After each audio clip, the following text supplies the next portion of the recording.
बिस्मिल्लाहिर्रहमानिर्रहीम। अस्सलाम वालेकुम नाज़रीन, आप यूट्यूब चैनल देख रहे हैं। मैं इमरान खान हूं। मैंने नाज़रीन कई दफ़ा पहले भी आपको कहा कि अगर बेवकूफ़ों के सर के ऊपर सींग होते तो मरियम नवाज, इनकी हुकूमत के लोग, ये पंजाब हुकूमत, ये 12 सिंगा होते सारे, इनके सरों के ऊपर 12-12 सींग होते और आपको नजर आ रहे होते। लेकिन बेवकूफ़ों के सर के ऊपर सींग होते नहीं है। और अगर ये सींग होते तो जो लाहौर का DIG है वो 18 सिंगा होता, 12 सिंगा भी ना होता। एतवार वाले दिन जनाब ने प्रेस कॉन्फ्रेंस की है और पुलिस के ऊपर आने वाले दबाव को कम करने की कोशिश की है। चंद चीजें मैं आपको बता देता हूं कि किस किस्म की गेम डाली जा रही है और किन चीजों की प्लानिंग की जा रही है। पहले ये क्या कह रहे थे, जरा गौर कीजिएगा। पहले ये कह रहे थे कि जनाब हमें 15 पे कॉल आई, कारलूस नामी आदमी की, लड़कियों के वालिद की हमें कॉल आई 15 पे, और उस कॉल के आने के फौरन बाद हमने मरियम नवाज से रब्ता किया। IG को बताया गया, IG ने मरियम नवाज से रब्ता किया, मरियम नवाज ने 2 घंटे का टाइम दिया। हमने फौरी तौर पे लड़कियों को जाके ट्रेस किया, उनको वहां से बाजियाब करवाया। बाजियाब करवाने का मतलब यह है कि जहां पे लड़कियों को रखा हुआ है वहां से जाकर बाजियाब करवा लिया। और उसके बाद हमने जो मुल्जिमान है उनको एक एक करके ट्रैक एंड ट्रेस सिस्टम के जरिए से, सेफ सिटी के कैमरा के जरिए से, और जो भी उनकी कॉल डाटा रिकॉर्ड्स और मोबाइल फोन की लोकेशंस, उनके जरिए से हमने ट्रेस किया और बड़ी एफिशिएंसी के साथ हमने 2 घंटों के अंदर गिरफ्तारियां भी कर ली। 2 घंटे में हमने बाजियाब करवा लिया और फिर हमने फौरी तौर पे गिरफ्तारियां भी कर ली। ऐसी एफिशिएंसी पंजाब पुलिस ने अपनी खुद ही रिपोर्ट कर दी। अपने मुंह ये मियां मिट्ठू बन गए। अब हकीकत क्या है जरा ये मैं आपके सामने रख देता हूं। देखिए अब इनको क्या कहना पड़ रहा है जी, लड़कियां तो खुद ही बाजियाब हो गई।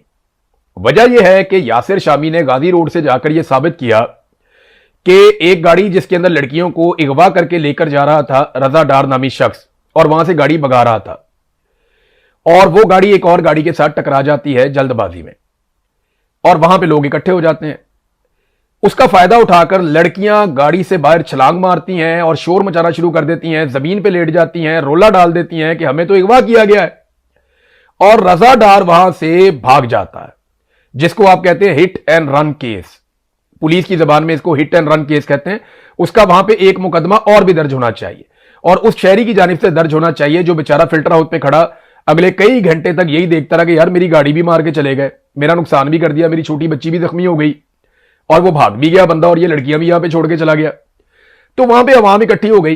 पुलिस वाले बाद में आए, जो बाजियाब शुदा लड़कियां थी, जो बच गई थी, खुद ही अपनी हिम्मत दिखा के, और लोगों ने उनको वहां पे रेस्क्यू किया था।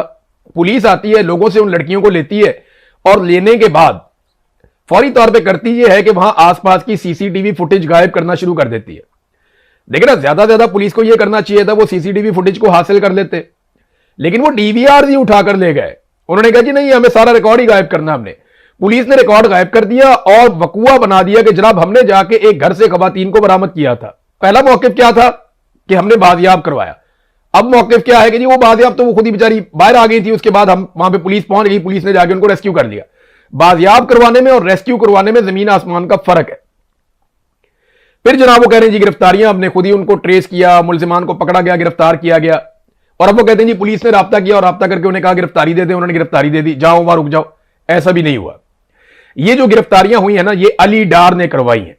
ये मेरे पास बाकायदा रिकॉर्डिंग अब मौजूद है, यानी मुझे पता है, और जब जरूरत पड़ेगी तो वो चीजें हम सामने लेकर आएंगे। वो मैंने इसलिए रखी है कि अगर यहां बरतानिया में कोई मेरे ऊपर केस करता है, कोई चीज करता है, तो मैं वहां साबित करूं कि जनाब ये देखें, ये इंफॉर्मेशन मेरे पास इस तरीके से पहुंची है। तो अली डार ने, ये अली डार राब्ते में था, ना सिर्फ रजा डार के साथ बल्कि एक और लड़का उसके साथ भी राब्ते में था, और उन लड़कों को अली डार ने कहा कि गिरफ्तारी दे दो। उससे पहले अली डार ने उन्हें यह भी कहा कि तुम अगर कोई और बंदा पेश कर सकते हो अपनी जगह पे तो वो बंदा पेश कर दो। यानी अब लड़कियां तो नहीं है ना कि जो जाके वहां पे वेरिफिकेशंस देंगी, लड़कियां तो नहीं है जो जाके वहां पे ये कहेंगी जनाब ये हमारा मुजरिम है या ये नहीं है। तो लड़कियों को तो इनको आइडिया था कि उन्होंने वापस चले जाना है, और उनको तो रख भी नहीं सकते आप पाकिस्तान में। तो ये कहा गया, एक ऑप्शन ये भी दिया गया, अपनी जगह पे कोई बंदा दे दो, कोई बंदा गिरफ्तार करवा दो। लेकिन वो बंदा उन्हें मिला नहीं। उन लोगों ने जिन जिन लोगों से राब्ता किया वो लोग भी मौजूद हैं अब कि जनाब मेरी जगह पे आप गिरफ्तारी दे दें। लेकिन बाद में फिर अली डार ने कहा कि नहीं, SSP तौकीर को जाके मिलो, क्योंकि कामरान शायद उस दिन लाहौर में नहीं था। फिर ये फैसल कामरान बाद में आया लाहौर में। बहरहाल ये DIG ने और SSP ने मिलकर सारा काम किया, और इन्होंने अब एक कहानी बना दी है नई। और वो कहानी क्या है मैं आपको बताता हूं। PMLN के जो जर्नलिस्ट हैं वो शाह से ज्यादा शाह के वफादार बन रहे हैं। मैं अम्मार मसूद को सुन रहा था, अच्छे खासे बड़े बाप के आदमी है, इनके वालिद ने ऐसी शानदार शायरी की है, कमाल किस्म की। मैं बड़ा फैन हूं इनके वालिद का, लेकिन इन्होंने बहुत मायूस किया। इतने बड़े आदमी का बेटा ऐसी चाकरी कर सकता है ऐसे बेशरम लोगों की? यानी वो कह रहा है जी कि रजा तो खुद भी बंधा हुआ था वहां पे। यानी पहले इन्होंने चाकरी की नवाज शरीफ की, फिर नवाज शरीफ के छोटे भाई की, फिर नवाज शरीफ की बेटी की, फिर नवाज शरीफ के भतीजे की, अब उनके बच्चों की, अब इसहाक डार की, इसहाक डार के बेटे की, और अब इसहाक डार के नवासे की भी। यानी इस लेवल तक आप लोग गिर गए हैं कि इस खानदान में कोई आदमी कुछ भी गलत करेगा तो आप उसके दिफा में सामने आ जाएंगे। यार फर्ज करें ये लोग कल को इतने ताकतवर हो जाएंगे कि आपके घरों तक आ जाएंगे। ये इतने ताकतवर होंगे, अगर लोगों की इज्जतों से खेल रहे हैं, ये कल को आपकी इज्जत से खेल सकते हैं। इनको यहीं पे दबा दें, वरना बारी बारी सबकी बारी। आप इन्हें डिफेंड नहीं कर रहे, आप एक जालिम को डिफेंड कर रहे हैं जिसे जुल्म करने की आदत पड़ जाएगी। ये जितनी मर्तबा जुल्म करके बच जाते हैं उससे बड़ा जुल्म करते हैं। अगर सानह मॉडल टाउन के मुलजिमान को सजाएं हो जाती तो ना 26 नवंबर होता, ना 9 मई होता, और ना उसके बाद बाकी इस तरह के वाकयात होते, ना कश्मीर के अंदर कत्लेआम होता, ना आयतुल्लाह अली खामनाई की शहादत के बाद जो पाकिस्तान में 30 से ज्यादा लोग शहीद किए गए वो भी नहीं होता। अगर सानह मॉडल टाउन में जो कत्लेआम हुआ था उसकी सजा मिल जाती तो रेंजर्स ने जो लड़का हाथ जोड़ रहा था उसे कत्ल कर दिया था कराची में, अगर उस इंसिडेंट के ऊपर बदतरीन सजा दी जाती तो आज ये ना होता जो हो रहा है पाकिस्तान में। अगर बलूचिस्तान के अंदर रेप करने वाले फौजी अफसर को जनरल मुशर्रफ सजा दे देता और बुकटी की बात मान लेता, एक गैर जानिबदार इंक्वायरी करवा के उस कैप्टन को सजा दे देता, तो आज ये ना होता बलूचिस्तान में जो आज हो रहा है। यहां पे जालिम को बचा बचाकर, ताकतवर को बचा बचाकर हमने रूल ऑफ लॉ की धज्जियां उड़ा दी हैं, और अब हर ताकतवर हर कमजोर के ऊपर अपना हक समझता है। वो अमार मसूद को मैं देख रहा था, वो खबर ये दे रहे हैं जनाब रजा के तो अपने भी हाथ बंधे हुए थे। ओ भाई, ओ बड़े जर्नलिस्ट, मैं बताता हूं क्या हुआ था। ये बात हम इसलिए नहीं बता रहे थे, इसकी औकात कोई नहीं है। ये रजा ही वो आदमी है जो इन लड़कियों को घेर के पाकिस्तान लेकर आया। रजा डार, इसहाक डार का नवासा ही वो आदमी है जिसने उनके वीजों का बंदोबस्त किया, इसहाक डार का दफ्तर मुबैना तौर पर इस्तेमाल किया। रजा डार ही वो आदमी है जिसने उनके टिकटों का और आने का बंदोबस्त किया और उनको प्रोटोकॉल के अंदर एयरपोर्ट से निकाला। चेक करो कौन प्रोटोकॉल दे रहा था, किसने प्रोटोकॉल के लिए कहा था, किस तरीके से उन्हें निकाला गया। रजा डार ही वो आदमी है जिसने उनके इस्लामाबाद और मरी जाने का और वहां पर रहने का बंदोबस्त किया। 26 तारीख को वो पाकिस्तान आई थी। फिर रजा डार ही वो आदमी है जो उन्हें लाहौर लेकर आया और लाकर उनको एक हफ्जे बेजा में रख लिया, उनको जबरी तौर पर गुमशुदा कर दिया। और उन लड़कियों ने अपने वालिदैन को इंफॉर्मेशन भेजी जैसे जैसे उनको मौका मिला, क्योंकि ये पैसे मंगवाते थे, वो घर बात करती थी, वो डच के अंदर कोड देती थी। उनके वालिद को पता चल गया, कारलूस उनके वालिद का नाम है। उसने स्पेन की पुलिस बुला ली। अब स्पेन की पुलिस और कारलूस बैठे हैं वहां से फोन कर रहे हैं एम्बेसी को, और एम्बेसी ने उनका राब्ता कराया लॉ एनफोर्समेंट के साथ। वहां पर उन्होंने जो मालूमात थी वो शेयर की और उसके बाद उनकी लड़कियों को बाजियाब करवाने के लिए काम शुरू होता है। और यह मामला है 29 तारीख का, 30 तारीख का। लेकिन सवाल यह पैदा होता है कि पुलिस इस सारे मामले को घुमा क्यों रही है। वो इसलिए कि रजा डार को इन्होंने हर हाल में बचाना है। रजा डार ही वो आदमी है जो लेकर आया, घेर कर लाया, जिसने अगवा किया, जिसने तावान तलब किया और जिसकी ईमा के ऊपर उन खवातीन के साथ जबरी तौर पे जिनसी ज्यादतियां की गई। रजा डार ने करवाई है ना भाई। रजा डार के बारे में अब वो कह रहे हैं जी उसने खुद तो रेप नहीं ना किया, अब ये वो लोग बात कर रहे हैं। तो भाई वो उधर ही था ना, उसी ने लड़कियों को अगवा किया, उसी ने लड़कियों को दरिंदों के हवाले किया और उसी ने दरिंदों को यह ऑर्डर दिया कि आप इसके साथ यह भी कर लो इन खवातीन के साथ, तो उन्होंने कर लिया वो भी। मामला यह है कि रजा डार को आप कैसे माफ कर सकते हैं, उसको आप इस सारे मामले से कैसे निकाल सकते हैं। वो कह रहे जी रजा डार के भी हाथ बंधे हुए थे, हाथ पांव बंधे हुए थे। मैं बताता हूं आपको क्यों बंधे हुए थे। शुरू में जब रजा डार लड़कियों से डील कर रहा था तो उन्हें कह रहा था कि हमारा जो नुकसान हुआ है ना वो आप हमें पैसा दे दें। तो उन लड़कियों ने कहा जी हमें तो आपने इन्वेस्टमेंट के लिए बुलाया था, हमें तो आपने बुलाया था कि कारोबार करना है, आप तो हमसे पैसे मांग रहे हैं। तो वो झगड़ा हो जाता है उनका। अब रजा डार कहता है जी मेरे ऊपर बहुत दबाव है बॉस का, और बॉस जो है ना वो आपको भी नहीं छोड़ेगा, मुझे भी नहीं छोड़ेगा, आपको बॉस की ताकत का अंदाजा नहीं है। इससे पहले रजा डार उन्हें यह कहता रहा कि पाकिस्तान आ जाओ, तुम्हें कोई खतरा नहीं होगा, इसलिए कि ये देखो वजीर आजम साबिक, ये देखो ये वजीर है, ये मेरा बाप है, ये देखो ये वाला वजीर, ये वाली वजीर, ये वाला उसका बेटा, ये उसका। इसकी तस्वीरें ना जुनेद सफदर के साथ भी हैं, हालांकि मेरा नहीं ख्याल उसका इसमें कोई लेना देना है। इसकी तस्वीरें जो है पंजाब हुकूमत के वुज़रा के साथ भी हैं, इसकी तस्वीरें जो हैं वो इसहाक डार के साथ भी हैं, सबके साथ ही हैं, नवाज शरीफ के साथ भी हैं। अब ये जो बंदा है रजा डार, ये है मेन मुजरिम जो घेर के खवातीन को लेकर आया और बाद में कहता है कि जनाब नहीं मैं भी बहुत मुश्किल में हूं और बॉस हमें नहीं छोड़ेगा, बॉस बहुत ताकतवर है। तो फिर इसने ड्रामा किया, इसने लड़कियों को जब लाके अगवा किया जबरी तौर पे, तो इसने दिखाया कि इसको भी बांधा हुआ है लड़कियों के सामने ना। पहले इसने ड्रामा किया कि मैं भी अगवा हो गया हूं, ये देखो मेरे भी हाथ बांध दिए गए हैं। तो थोड़ी देर वो ड्रामा किया ताकि लड़कियां डर जाएं कि रजा भी पकड़ा गया, हम भी पकड़ी गई हैं। असल ड्रामा इनका ये था जो इन्होंने शुरू में करना था कि रजा भी अगवा हो गया, लड़कियां भी अगवा हो गई, तो हम लड़कियों से कहेंगे पैसे मंगवाओ और रजा को भी कहेंगे पैसे मंगवा, तो हम तुम सारों को फिर बाद में छोड़ देंगे और तुम लोग फिर सारे हंसी खुशी चले जाना। और रजा कहेगा जनाब मैं मुकदमे करवाता हूं, मैं देखता हूं, मैं ये करता हूं, मैं वो करता हूं। तो इस तरह लड़कियों को पता ही नहीं चलेगा कि मेन मुजरिम कौन है। लेकिन ये ड्रामा तकरीबन आधे घंटे के बाद खत्म हो गया था, क्योंकि लड़कियां काबू नहीं आ रही थी, वो बहुत तेज हैं। वो यहां पे वो पाकिस्तान की अनपढ़ लड़कियां नहीं है, वो बहुत तेज लड़कियां थी। उन्हें पता चल गया कि ये सारा ड्रामा है, और फिर रजा डार खुद भी पैसे मांगना शुरू हो गया, बाद में उनके साथ मिलकर टॉर्चर करना शुरू हो गया। तो ये जितना तशद्दुद हुआ, ये जितनी जिनसी ज्यादती हुई, ये जो इगवा बराए तावान हुआ, ये जो हफ्से बेजा में रखा गया, ये सारी चीजें रजा डार ने की हैं। अब बयानिया पता क्या बनाया जा रहा है? पहले तो एक बयानिया ये वाला हो गया कि रजा डार भी बंधा हुआ था, और भाई वो वीडियो भी बनी हुई है, पुलिस के पास सारा कुछ है। रजा डार बंधा हुआ था तो बंधा हुआ था ना भाई, ड्रामा कर रहा था वो। लेकिन हमारे सहाफी अभी भी वो खबरें दे रहे हैं मुंह उठा के, सिर्फ इसलिए कि शरीफ खानदान की चाकरी करनी है, उनके बच्चों को और उनकी आल औलाद को सबको बचा के रखना है। ऐसा लगता है कि वो किसी खास नस्ल के लोग हैं, कुछ शाही खून है, और हम सारे कीड़े मकोड़े हैं जिन्होंने उनकी प्रोटेक्शन करनी है। ये तो तबकाती निजाम, ऐसा तो वो होता था, ब्राह्मण तबका होता था, एक शूदर होते थे, वो उस तरह का निजाम बनाया हुआ पाकिस्तान में कि जनाब आपने उनको हमेशा प्रोटेक्ट ही करना है, उनको प्रिविलेज है, वो लोग, वो प्रिविलेज क्लास है, उनको किसी चीज कानून भी उनको नहीं पूछ सकता। ये तो इस तरह साबित कर रहे हैं। अब नाजरीन, जो रजा डार है वही मरकजी मुलजिम है। अगला जो खेल है वो भी मैं आपको पहले बता देता हूं। अगला खेल ये है कि अब पुलिस ये साबित करने की कोशिश करेगी कि रजा डार का किरदार सिर्फ लेन देन के हद तक है। याद रखिएगा मेरी बात, ये लिख ले आप कोरे कागज पे। पुलिस और अदालत अब यह साबित करने की कोशिश करेगी कि रजा डार का किरदार सिर्फ और सिर्फ लेन देन की हद तक है। यह पुलिस साबित करने की कोशिश करेगी, और यही अदालत के अंदर उनके वकला भी साबित करेंगे कि इसका तो सिंपल लेन देन का ताल्लुक था, इससे ज्यादा इसका कुछ किरदार नहीं है। लिहाजा लेन देन के मामले में इसने अपनी सहेलियों को बुलाया और यह भी पकड़ा गया और फिर यह भी फंस गया। तो इस किस्म की अब गेम डाली जाएगी जो सहाफियों ने थोड़ी तैयार भी की थी। तो गेम का एक हिस्सा तो एक्सपोज हो गया, अब दूसरा भी ले लें। इन खवातीन के ऊपर कीचड़ उछला जाएगा पाकिस्तान में। आपके बहुत सारे सहाफी उठेंगे जी ये तो कॉल गर्ल्स टाइप लड़कियां हैं, वो जो इनकी तो अपनी तरबियत ठीक नहीं है, और ये तो खुली डुली लड़कियां हैं, इनके तो जनाब पहले ये याशियां कर रही थी, ये देखें इनकी तस्वीरें, ये तो मौजें कर रही थी, ये तो सेल्फियां ले रही थी। क्या अगवा हुई हुई लड़कियां ऐसी होती हैं? तो भाई 2-3 दिन शुरू में वो अगवा नहीं हुई, 29 तारीख को उनको अगवा किया गया, उसके बाद जो उनका रेप हुआ उसकी तस्वीरें निकालो, या चलो अगर आपने वीडियो निकालनी है या कोई तस्वीर निकालनी है तो वो वीडियो निकालो जहां पे उन्होंने रो रो के पुलिस को स्टेटमेंट दिए दोनों खवातीन ने कि जनाब ये देखो हमारे साथ ये कुछ इन्होंने किया है। तो अब इसको लेन देन का मामला बना के रजा डार को निकालने की कोशिश की जाएगी। फैसल कामरान ने जब यह किया प्रेस कॉन्फ्रेंस तो साफी चढ़ दौड़े, साफियों के साथ इन्होंने जुल्म कम किया। वो इतने प्रोफेशनल और पुराने क्राइम रिपोर्टर्स हैं, वो वहां पे अपने शिकवे शिकायतें उन्होंने शुरू कर दी है, क्योंकि इन्होंने किया ही बहुत बुरा है। हर एक के साथ तो इन्होंने लड़ाई ली हुई है।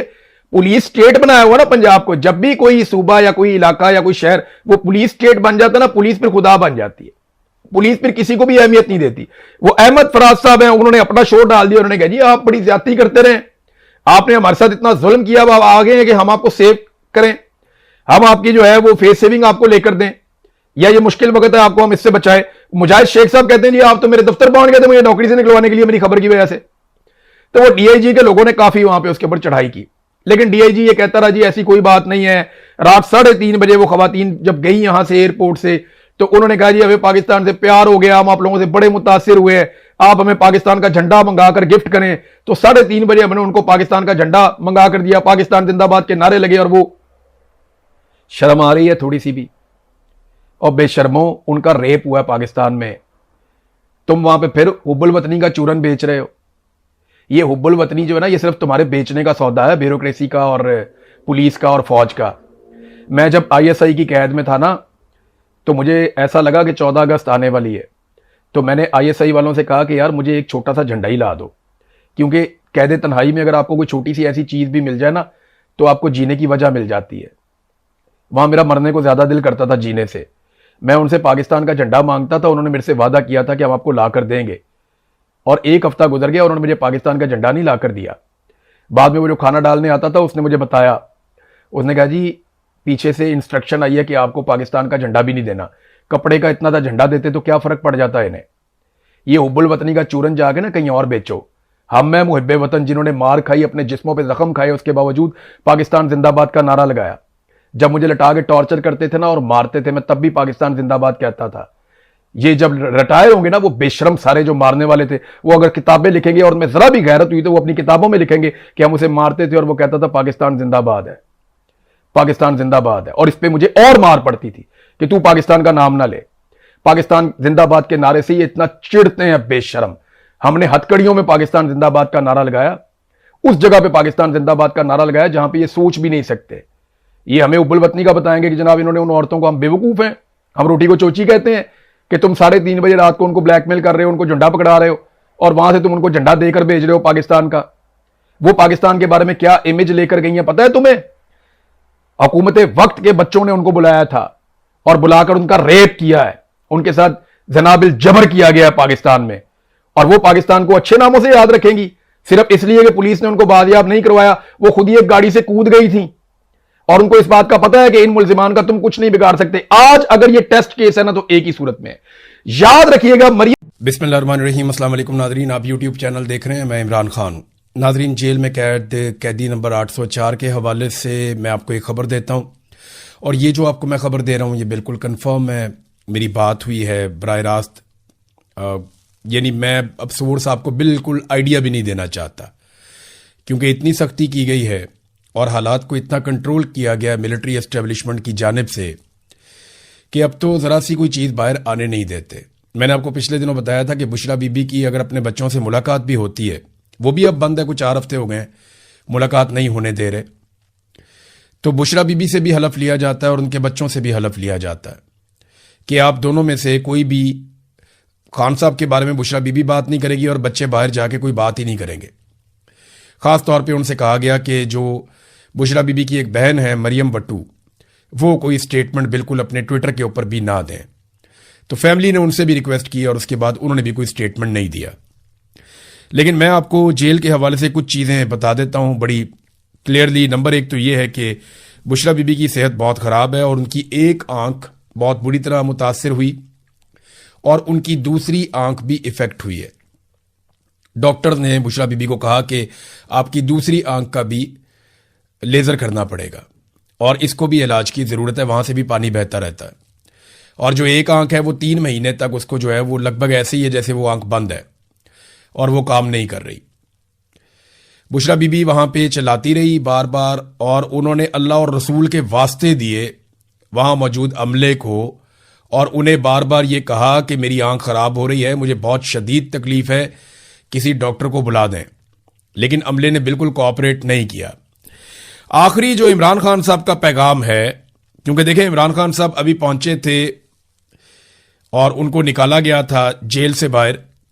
एक तो उन्हें निकाला गया पिम्स अस्पताल लाने के लिए और एक मुबैना तौर पे उससे पहले भी निकाला गया।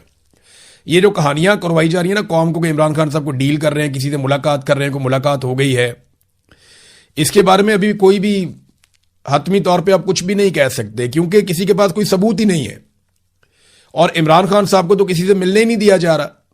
इमरान खान साहब का जो आखिरी पैगाम है वो जुमला मैं आपको बता देता हूं और एग्जैक्टली मैं पूरी जिम्मेदारी के साथ आपको कह रहा हूं कि यही जुमला मुझे रिपोर्ट हुआ और एग्जैक्टली वही जुमला मैं आपको बता रहा हूं। इमरान खान ने कहा कि मेरी बहनों से कहो कि जितना जल्दी हो सके मुझसे आकर मिलें या मुझे मिलने की कोशिश करें। यह जुमला है जी कि मेरी बहनों को पैगाम दो कि जितनी जल्दी हो सके वो मुझसे आकर मिले या मुझे मिलने की कोशिश करें। ये इमरान खान साहब का पैगाम है अपनी बहनों के नाम, जो एक फाइनली एक पैगाम था। और भी बहुत सारी ऐसी चीजें हैं जो मैं यहां बताऊंगा तो ये निज़ाम बहुत बुरी तरह एक्सपोज हो रहा है। यानी वहां पे बहुत गंदगी है, बहुत कीड़े मकोड़े हैं जहां पे इन लोगों को रखा। पाकिस्तान के अंदर एक अदम एतमाद की कैफियत है। ऐसी सूरत हाल में हाउ इज इट पॉसिबल कि ज्यादा देर तक ये निज़ाम इमरान खान को जेल में रखकर बर्दाश्त करे। तो इमरान खान जो है वो निज़ाम के मसल्स टेस्ट कर रहे हैं, साथ में वो खुद भी टेस्ट हो रहे हैं और वो ये देख रहे हैं कि ये सिस्टम कब तक कोलैप्स कर जाता है। दूसरी अहम खबर जो है वो इस्लामाबाद हाई कोर्ट से आई है और ये एक बड़ी खबर है। खबर ये है कि जो लोग, ये उन लोगों के लिए खबर है जो लोग बहुत ज्यादा ताने दिया करते थे अदलिया को कि जनाब अदलिया को चाहिए खुद जाएं और जाके तौहीन अदालत लगाए इनके ऊपर, जो अदलिया के सामने आता है उस पर तौहीन अदालत लगाए, उनके खिलाफ कार्रवाई करें, उनको पकड़े, ये क्या बात हुई कि खत लिख दिया, तो बड़े ताने दिए गए अदलिया को। तो उनके लिए एक अच्छी खबर है। एक तो ये है कि हाई कोर्ट ने तौहीन अदालत के नोटिस जारी किए इससे पहले 2 एजेंसियों को और एक और इदारे को, यानी पीटीए को जारी किया, आईबी को जारी किया और उसके साथ साथ एफआईए को जारी किया। अब जज के खिलाफ सोशल मीडिया मुहिम पर तौहीन अदालत की कार्रवाई का फैसला भी कर लिया गया है। अब जज बाबर सत्तार साहब के हवाले से यह खबर है, और खबर यह कह रही है जो मेरे सामने है, जस्टिस बाबर सत्तार से मुताल्लिक जो मनफी मुहिम चलाई गई सोशल मीडिया पर, उस पर तौहीन अदालत की कार्रवाई अमल में लाई जाएगी। और जराए ने कहा है कि जस्टिस बाबर सत्तार के खत को तौहीन अदालत केस में तब्दील करने का फैसला किया, जिसकी समाअत के लिए कल बेंच तश्कील दिए जाने का इम्कान है।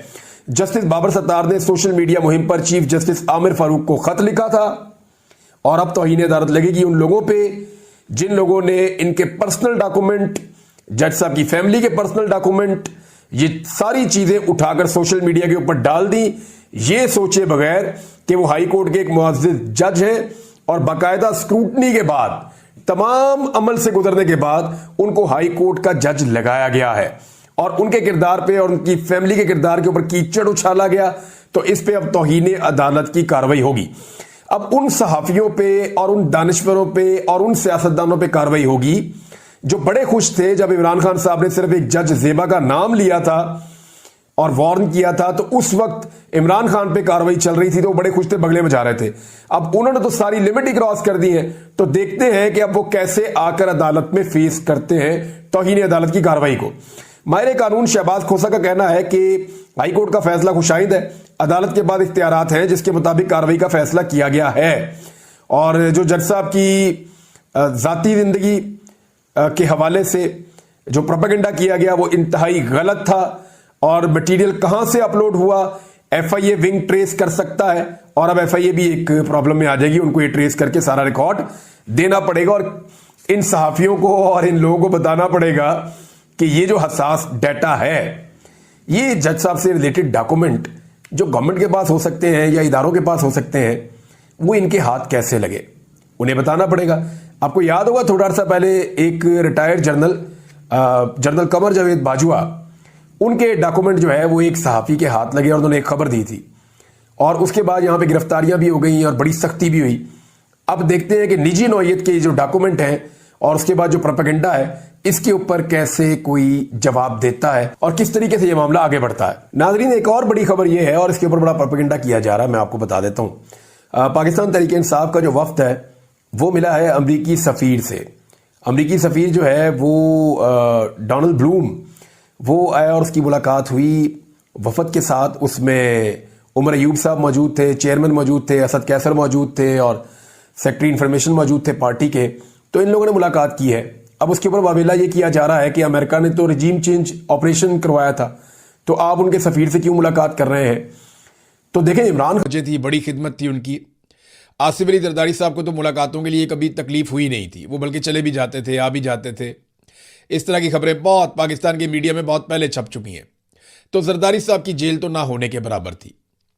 हाँ, नवाज शरीफ साहब को जेल में रखा गया था जब इमरान खान साहब इलेक्शन जीते, उससे पहले मियाँ साहब वापस आए और इलेक्शन लड़ने के लिए उन्होंने गिरफ्तारी दी ताकि वोट उन्हें पड़े।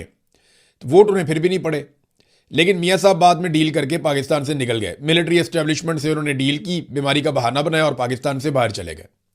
लेकिन जितना अरसा मियाँ साहब जेल में रहे, आपको पता है कि फी दिन मियाँ साहब की कितनी मुलाकातें थी? 22 मुलाकातें फी दिन। जब हमने मुलाकातों को दिनों के ऊपर डिवाइड किया तो पता चला कि नवाज शरीफ रोजाना की बुनियाद पे 22 मुलाकातें करते हैं।